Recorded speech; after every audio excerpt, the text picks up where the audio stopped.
May ordinansa kasi kayo dito, no parking both side. May signage din po nakalagay. Ask ko lang, kasi itong area na to, hindi naman busy street. Pero sir, with all due respect, the signage itself is enough na dapat. Hi everyone! Karamihan sa ating mga kababayan ay sa halip na magpagawa ng garahe ay inuuna ang bumili ng kotse. Sa video na ito ay panoorin natin ang matalinong pagpapaliwanag ni Sir Gabriel Go sa mga nagpapark sa kalsada. Panoorin natin ang video na ito. So, good morning, 11:30 po, no? So, ngayon, nandito tayo sa San Juan City. Joint operation po kasama ng local traffic ng San Juan. Kanina, galing po tayo EDSA TAF. Then, meron po tayo simultaneous operation kanina sa mga Mabuhay Lane sa Quezon City. So, ito po ay 8888 complaint sa mga barangay request po. May isang lalaki na nagtatanong kung bakit may clearing operation sa kanilang lugar dahil hindi naman daw ito busy street. Anyway, ask ko lang, kasi itong area na to, hindi naman busy street. Ang problema kasi, hindi, barangay request eh. Alam mo barangay, gunting mo, kongko. Kaya di saw-saw. Walang ordinance. Ya di saw-saw. Sana itutong ko, ya politics ah. Sa gunting meeting loko, one-side parking inalaw ko sa business. Business history na to, hindi busy street to. Kaya di ko po, basta sama na tadi ka. Bantay mo yung barasoyin. Kasi barangay lang ko, lungsok, barasoyin ah. Yun ang garahe. Sa gabi ko ate po. Bangketa, silungsong, inipagkain ko. Di ko may. Sige, silipin ko yan. Walk yung sigon ko. Sige, gue kapit bayad ka. Ilikha, pairing ko kasi sa amin si heavy traffic eh. May ito eh, siya yung deputy ng traffic dito eh. Chief Mark! Sana, ikaw, hausawal. Hindi yung ngayon. May sinasabi si boss na parang may ata sa barangay before na nag-ano ng one-side parking. Nung araw may yan, a few years ago may one-side parking na. Ang implemented ni Little Bago dito, two-way po, no parking. Nung previous yun sir, 2023, nagpapasa po kami sa barangay. Lahat ng barangay hininga namin yung mga tertiary roads nila. Ayun, yun yung pinasa nila na no parking. So, Mark, kumaka ka. Really, almost no car passing through. It's only the residents. Then how come we have our visitor or will the visitor go? Sir, what we recommend is si barangay ho, kausapin ninyo. Kasi we leave it to them, no? Na yung mga barangay sila ko nagpapasa ng listahan sa amin. Then kami po nag-enforce kung anong pinasa nila. But I agree yung tatanggalin mo na dito dyan kasi garahe na yan. May saktan.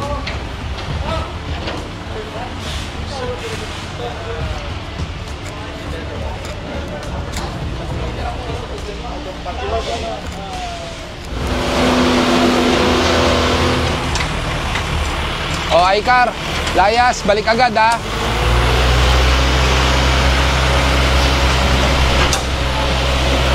Isang ginang naman ang nagsabi na kung maaari pa daw ay yung sasakyan na lang niya ang tikitan at hindi isama ang sasakyan ng kanyang mga tauhan. Sir, bakit? Kasi medyo ano siya dahil marami siyang sasakyan na natikitan, mga tao niya po ata. Kaya normal pa mga gustong itanong about dun sa operation natin. Barangay request eh. Yung mga po, pinapaliwanag po sa kanila Bravo. MMDA po. MMDA sila eh. Saan po yan? Yung parking namin eh. May ordinansa kasi kayo dito, no parking both side. May signage din po nakalagay. Sino po sila? Gabriel Go po. Ano po kayo? MMDA? MMDA po. Kausapin ko yung MMDA or kausapin ko kayo? Lima na. Sa MMDA po ba yan? Si Kapitan ng Barangay Little Bago. Galing po sa kanila ang sulat eh. Galing daw sa inyo yung sulat, Kapitan. Hindi. Kapitan, may request po sa cellphone. Malapit ka lang naman eh. Puntahan mo naman kami. Siya po ba si... Kapitan, malapit ka lang naman, di ba? Puntahan mo naman kami. Malaki ka doon. Pero kayo yung nakapirma nung pinapakita niya, kayo yung nakapirma. Kaya po kasama namin yung San Juan traffic.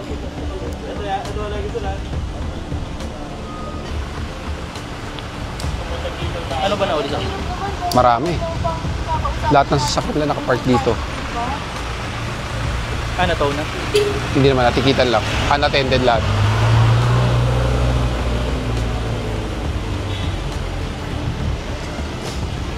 Ilan po ba ilang sasakyan na nakapark? Okay, okay. Ilang sasakyan yung nakapark nyo? Gabriel, ako Oo. ruler dito. Ang sasakyan namin nandito. Okay. Sa akin, bali na. Pero yung sa tao ko, huwag niyo namang huliin. Ang problema, Bigyan nyo na lang ng warning. ang problema po kasi, when we implement, we have to implement even the sidewalk. So this is part of the sidewalk, so bawal po. We apologize. We do not know. Give them a chance. Pwede ba yun? Paano po namin sila bibigyan ng chance? Hindi na sila magpo-parking dyan. Pero ma'am, with all due respect nakalagay po no parking. Yung no parking na yan, yung mga kapitbahay na Hindi po. Ayun po, may city ordinance po. Okay, so yun na nga, apologize yung mga tao ko. Pagbigyan nyo sila ng once. Next time makita nyo nandun sila ulit. Natikita na, di ba? Saka nyo na sila Well, hindi na po natin mabubura ang ticket because it's COA. The only thing that you can do pag gusto nyo pong mabura yung ticket, it's either dadaan nyo po sa traffic adjudication or you have to pay for it talaga. Yun po talaga ang ano natin, patakaran. Kasi mamaya, ito po ang ihasinto, matagal na po ino-operate to eh. Ang ihasinto, sir, sa totoo lang, yung horseshoe doon. Opo. Ang papasok dito, halos residents lang dito. I suggest you have to talk with your barangay also kasi ang request po is coming from the barangay. That's why nandito po ang local traffic. Nandun, no? Dun sa may MA Reyes. Papunta rin po kami doon. Actually, Yung mga construction doon, hindi ma'am, way street lang siya. sana po maintindihan nyo Ang Little Baguio po ang nag-request because they're implementing a no parking on both side as per barangay. That's why nag-coordinate po kami. Nandun na po yung ticket indicated naman po.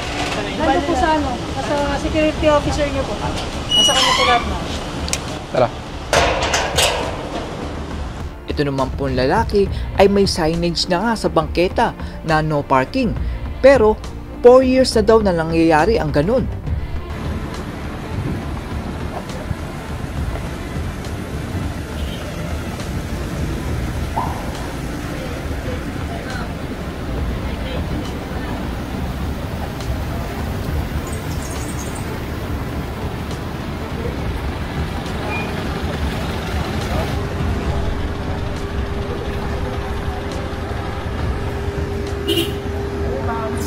Lang po namin ang request.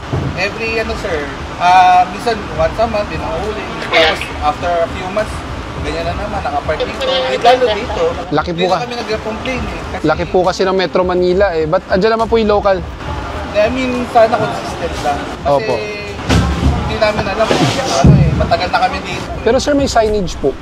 Hindi, kasi nga, wala naman talaga nahuhuli. Kasi lahat dito nakapark namin. So, I don't know. Yun lang sa amin. Sige po.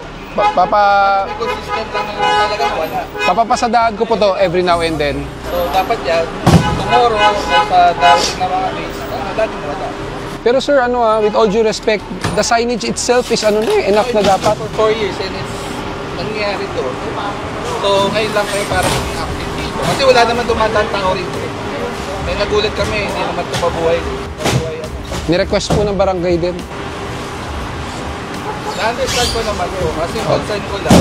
Kasi after few months, meron na naman. Pababalik ba? Lalo dito sir. Naubos lang po yung tow truck kasi kung hindi, matutow po yung mga yan pag walang driver. Opo, kasi they're obstructing the sidewalk. Tinitikitan na po. Pero much better sir, next time park na lang natin. Kasi may signage naman po ha. Opo. Ang sasakyan naman na ito ay sinakop na ang isang linya na nagpapasikip sa kalsada.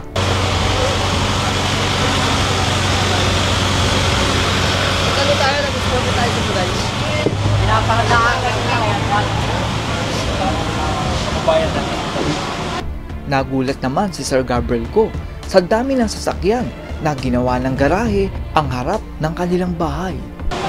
Ako po, marami dito sa Ihacinto.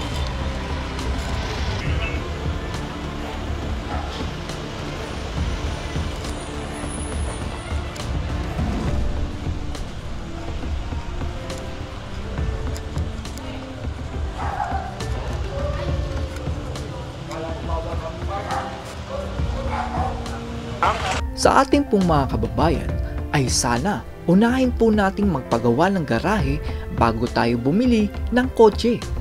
Ang nangyayari po kasi sa Pilipinas ay ginagawa ng garahe ng ating mga kababayan ang harap ng kanilang bahay. Ang inyo pong nabili ay ang lupa na kinatatayuan ng inyong bahay at hindi po kasama ang kalsada sa tapat ng inyong bahay.